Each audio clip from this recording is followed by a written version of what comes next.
Welcome back to the channel. Today we're joined by a returning guest who fights this Saturday at NEF 62 in Bangor, Maine for his second professional fight. Let's give it up to the man himself, the Wolverine, Jarrod St. Jean. How you doing, Jarrod? I'm doing great, Justin. How are you? I'm doing great, man. You're 5 days out. Like, how you feeling? I'm feeling good, feeling lean, feeling strong. Couldn't ask for a better camp. Got out healthy. In fights past, I've gone in with a couple injuries, but this one, I'm feeling really, really good.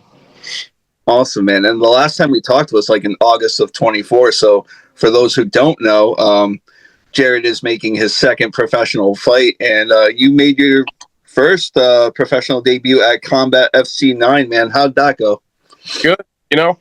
I was a little bit distraught with the finish because I usually finish with a highlight reel, and I didn't get that, so I felt a little bit cheated, but he quit on the stool, so he chose to not continue the fight.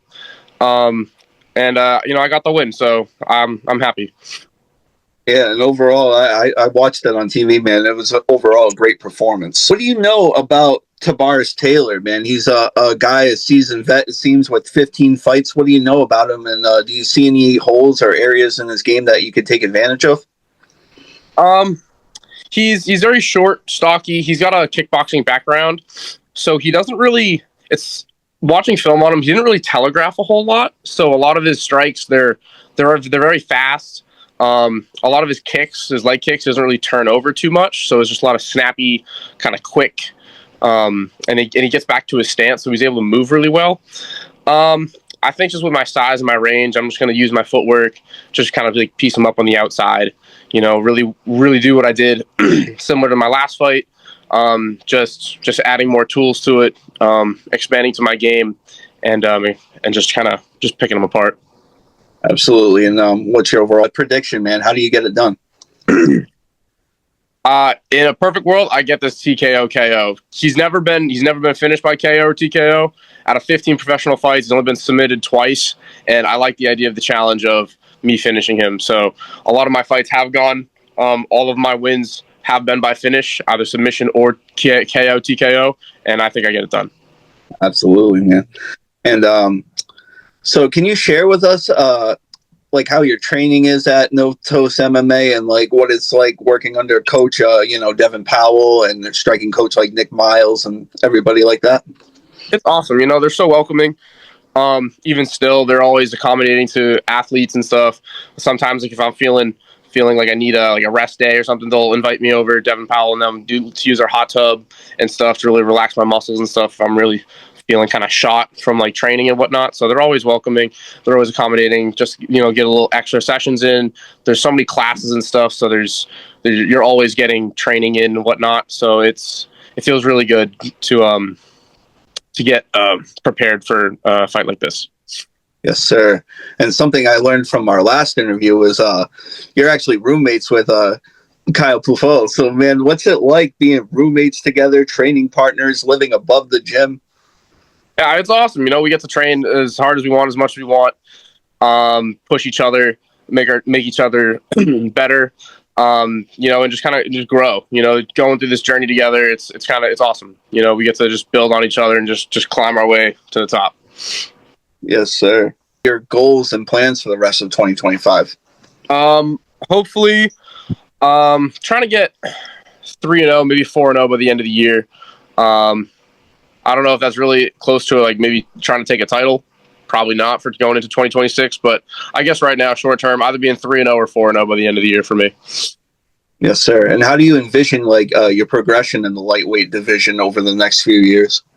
I don't know. Never really thought about that before. Just picking apart names that they give me. I don't care if it's local or someone they have to fly in. Just we'll prepare the best we can, grow and expand my skill set however where it needs to, where I see fit, I suppose, and where my coaches believe I need to grow, and just scratching off names, and then whatever happens,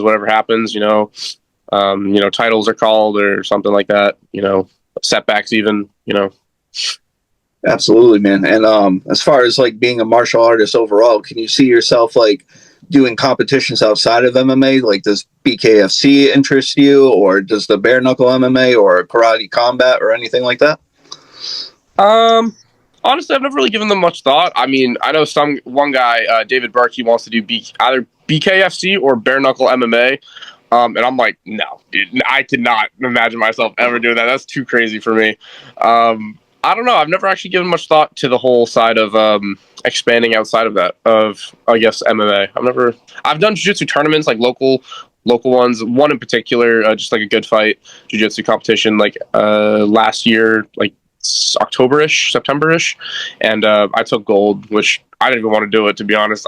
Coach Devin was like, you guys are going to get more out of this jiu-jitsu tournament than like doing a Saturday spar. So like a lot of us went into it, and I went in with low expectations, and I won the whole thing.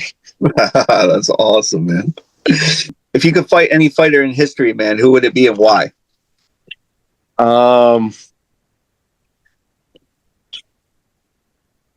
Probably just Conor McGregor for the money. I like to ask Jarrod, man, come Sunday, you know, you've put all that time, effort, everything into training camp. What's going to be your go-to post-fight meal? Post-fight, probably just like a heavy Domino's pizza. Can't go wrong. I guess it'd probably just be like a standard like meat lovers or something, just all meats on it. That's all I had for you today, man. Is there any, you know, teammates, sponsors, coaches you want to shout out before we go? My coaches, my corners, you know, thank you guys. You guys make me better every day. Training partners, I had a lot of shorter training partners for this one. So I have, you know, Sean Rubbit. I'm going to mess up his name. Sean Rubshanuk. Oh my God, Nick Eldridge and Alex Bailing. Those guys really helped me out. Nick Miles. We did a little bit of extra work. So I'm appreciative to all my guys that I get to train with. Nate Grimard. We're fighting for the first time together. That's awesome. To my sponsors, this one's from my last fight. Gibbs Construction out of Newton, New Hampshire. Cameron Chiropractic out of Londonderry, New Hampshire. The Nest Pub and Grill, Plastow, New Hampshire. Wow Factor Auto Detailing in Wilmington, Mass. Mr. Sippy's Barbecue, Rochester, New Hampshire. Their barbecue's awesome, by the way. It's so good. The mac and cheese, awesome. I love the mac and cheese. Precision Crane Rental and Equipment, Newton, New Hampshire. TMS Diesel, they got 2 locations. 2 in Ware and 1 in Gorham. Mr. Q's Billiards, Hudson, and Riley Fierce Pearson, Alpogo. And obviously, No Stress MMA and Powerhouse Management. Thank you, guys. Yes, sir. And also, for those of us that can't make it up to Bangor, man, where can we catch the fight? Oh God, I think there's a stream on the NEF link. I believe follow the link and click my name to support me. Honestly, I forget the name of the website. I want to say like Spectation Sports, but I'm pretty sure that's Cage Titans. I forget what website it is, but it's definitely check the NEF page on their Instagram or online on the website. All right, sir, man. Thank you, Jarrod. I appreciate your time, man. I wish you the best of luck for the rest of the week, and I hope to see you get a victory on Saturday night. Awesome. Thank you so much. Hopefully we can get another one in soon. Yes, sir. You have a great day. You too.